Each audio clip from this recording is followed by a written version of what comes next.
Hi, sister. Thanks for submitting your part one of the assessment project for feedback.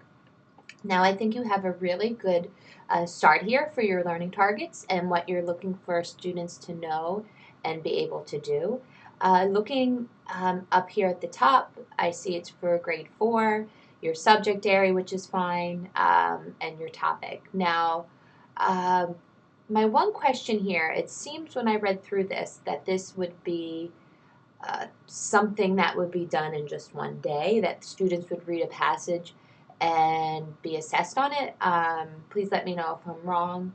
Um, I'm not sure how you organize your English lessons in your school or in your country. At least in where I'm from, we would have a unit, a topic, and we would have many lessons on that topic. For instance, perhaps the unit would be something on child rights, and we'd have multiple lessons and multiple readings concerning child rights. So it could even be general on civil rights and extend to um, any population that is looking for social justice. But anyway, that's something you want to think about because what I'm seeing here, it seems like it would be like a day or so to get through this. For this project, we want something larger because I'm going to ask down the line for you to make up assessment items. So what I'm thinking is, I'm not sure how many assessment items or assessment measures you can get out of just this lesson. If this is how English is organized, where you're from, that's okay. So if that's the case, what I'm going to suggest is that perhaps for this assignment, you may have to pick two reading passages in order to do the tasks that you need to complete by the end of the semester. You'll see as we go along if this is going to work or whatnot. So if you would email me or just let me know if this is typically how English would be organized, meaning that, every day or so or every 2 days that you would focus on one reading passage and then you would move on to the next. Just let me know, just to help me have some perspective for how English would be taught.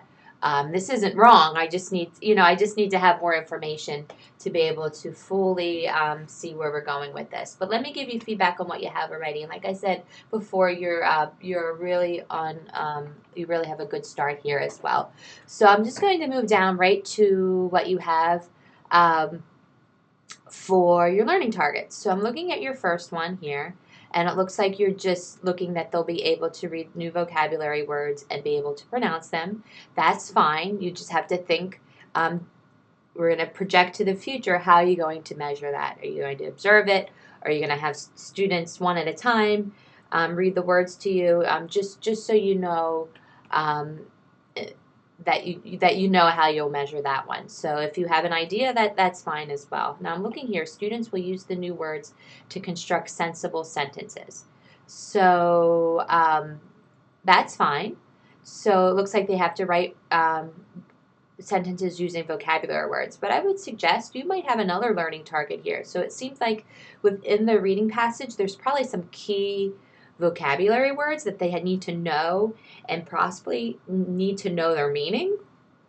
Okay, so you possibly could add a new learning target concerning vocabulary words that they'd have to define those words and then down the line be able to use those words in sentences. I'm looking here, students will read the story silently. That's something they will do, which is fine. And the question here, I think this is one maybe you posted last week for office hours. So you just have to think, that's fine, but how are you going to assess that? Are you going to observe them?